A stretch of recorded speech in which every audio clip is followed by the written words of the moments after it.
Hello.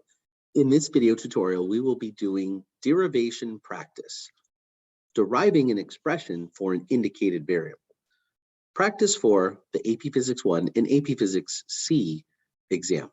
Please remember to pause or rewind the video as needed. Also remember to list as many concepts as you can, as many of these questions involve multiple concepts. Let's begin. Read along with me, please.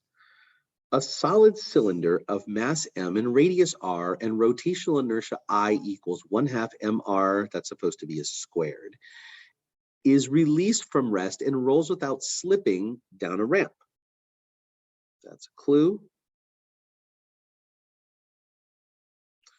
That's a clue. Starting from height h where the cylinder leaves the ramp as shown.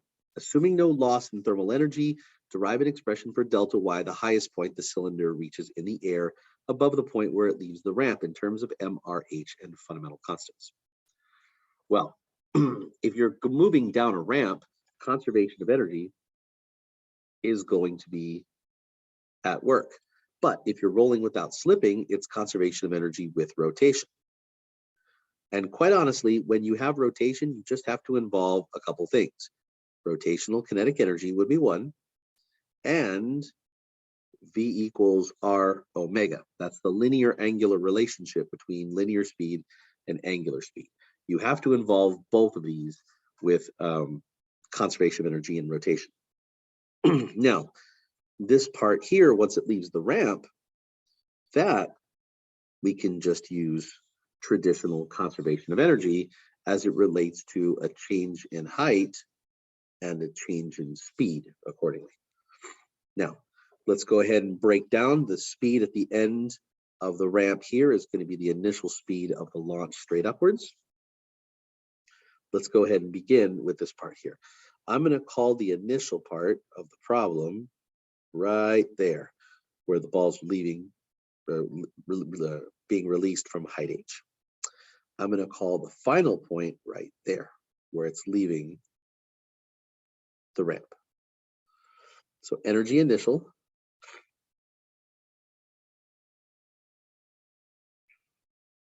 Okay, now you're starting from rest. You're starting from a height. So we have potential energy. So I'm going to write mgh. I'm not moving, so I don't have any translational kinetic energy, and I don't have any rotational kinetic energy. So this is my total energy to start with. At the final end of the ramp, notice it's at the lowest point right here, or at least a lowest point relative to h and delta y. We're going to call that potential energy equals 0. Now you are moving at that point, so you have a translational kinetic energy of 1/2 mv squared. And since you're rolling without slipping and rotating, you also have a rotational kinetic energy of 1/2 I omega squared. And we're going to have to add those two together.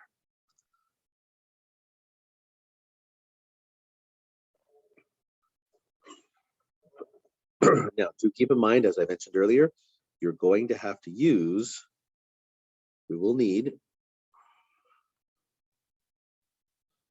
V equals R omega. Now, how are we going to use this? Solve it for omega. Omega equals V over R. And then square everything. Omega squared would be V squared over R squared. Now, let's go ahead and use our conservation of energy equation. Energy initial equals energy final. That means mgh is equal to 1/2 mv squared plus 1/2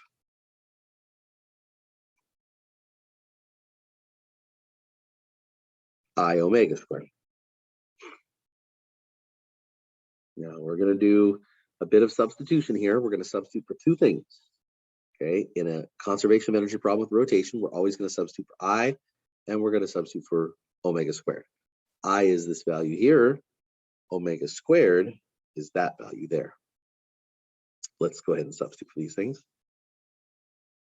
mgh is equal to 1/2 mv squared plus 1/2 times 1/2 mr squared times v squared over r squared.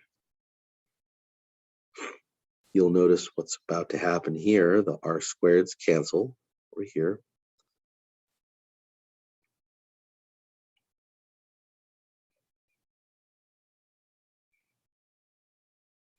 We get mgh equals 1/2 mv squared plus 1/4 mv squared. Multiply that, you can see what's left.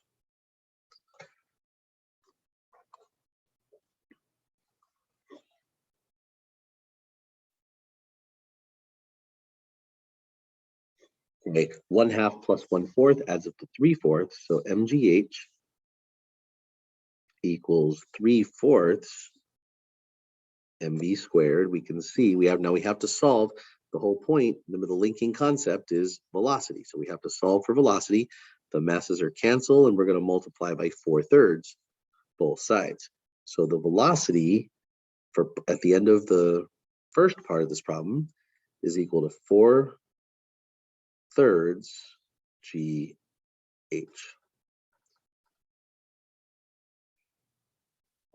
Okay, now the next part is the vertical rise.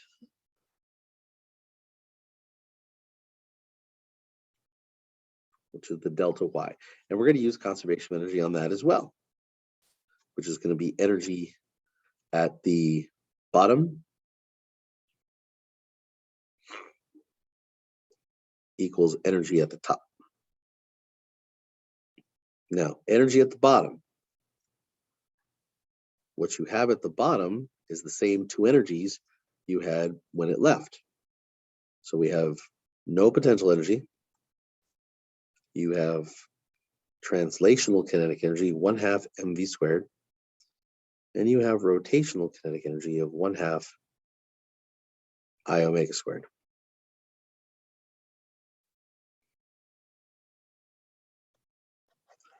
The final, when it gets to the highest point, the object's going to stop.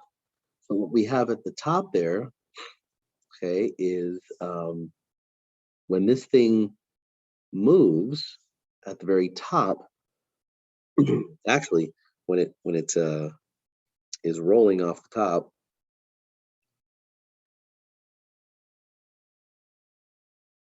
it's going to get to its highest point.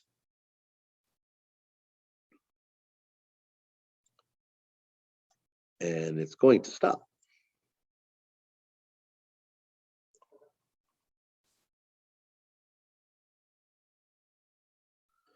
So the equation we could use for this would be 1/2 mv squared equals mg delta y, and you're simply solving for delta y. Masses cancel.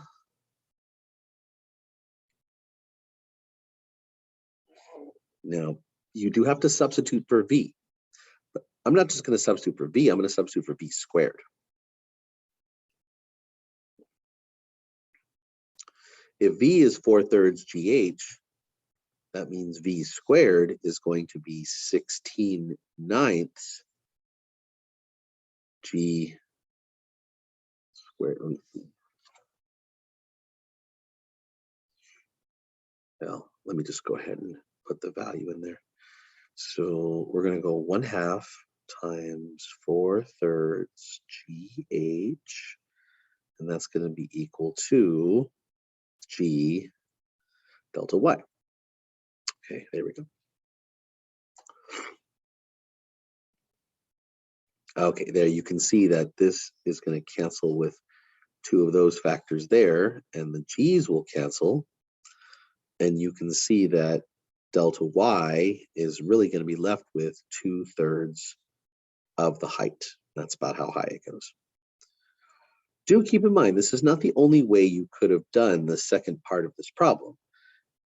It does also resemble a free fall acceleration example, in which case, if you had used v squared equals v naught squared plus 2ay, which by the way would be minus 2g y. The velocity at the top is 0. Add this to the other side, and y is essentially equal to what? V naught squared divided by 2g. You can see it would be roughly about the same. It would be 4/3 GH squared over 2g, which would be, that's delta y, which would be 16 ninths g squared h squared over 2g over 1 equals 16 ninths g squared h squared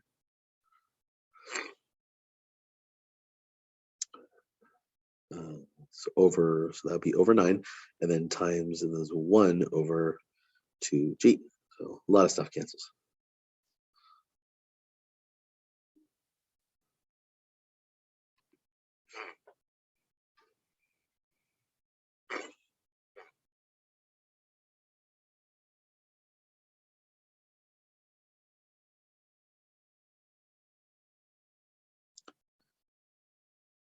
Okay, so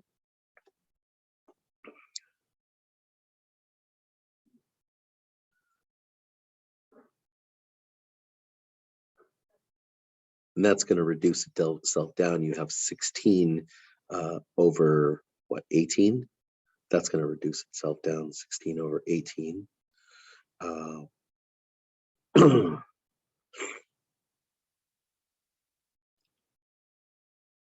Wasn't that 8 times or 9 times? No, that doesn't quite work.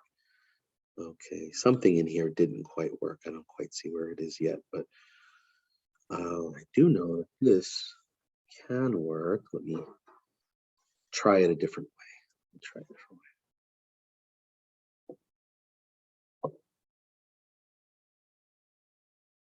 Let's see, how about this? Okay, let me try it a different way.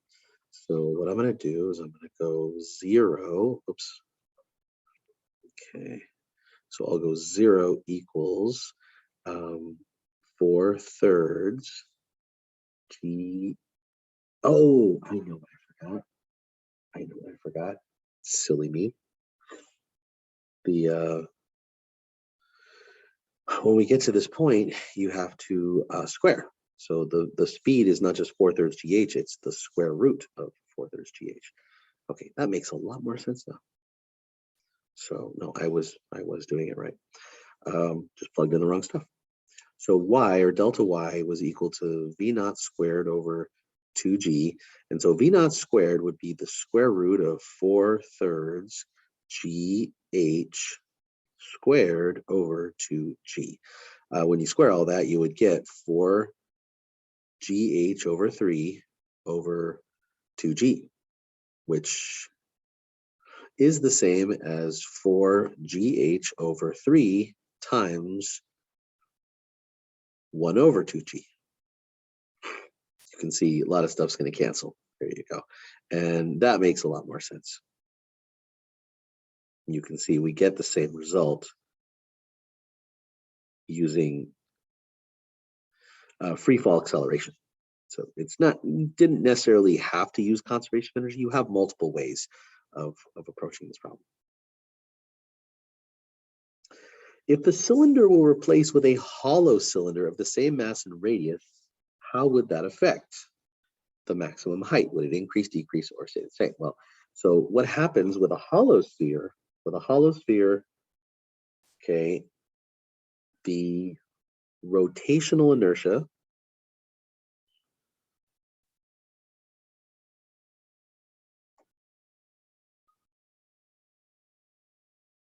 and thus the rotational kinetic energy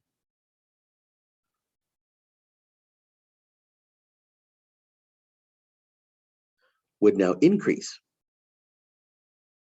Because something that is hollow, the rotational inertia is the mass distribution is going to be closer to the edge. It's going to be farther from the center. So that increases the rotational resistance, so to speak. So the rotational inertia and the rotational kinetic energy, which relates to the rotational inertia, will increase. Okay, so what this means is now the translational kinetic energy will decrease.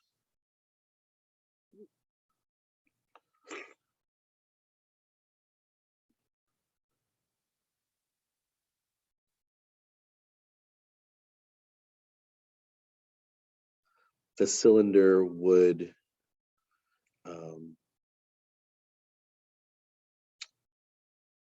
it would not fly as high. In other words, the maximum height would decrease.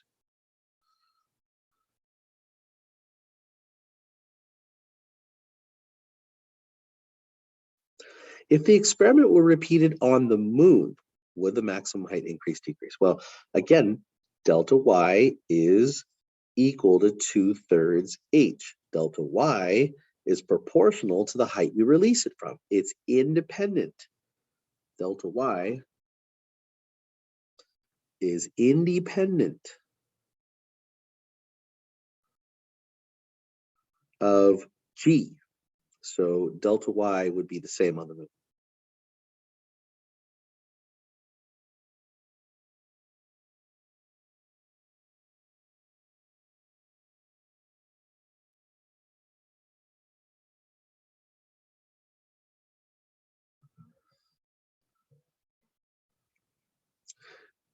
If the cylinder started from a height that is half h2, by what factor would the maximum height in the air change? Well, delta y is equal to 2/3 h, 2/3 the height, but if delta y is directly proportional to h, which means delta y would be, we're cutting h in half, delta y would be half. So if h is half, then delta y is half.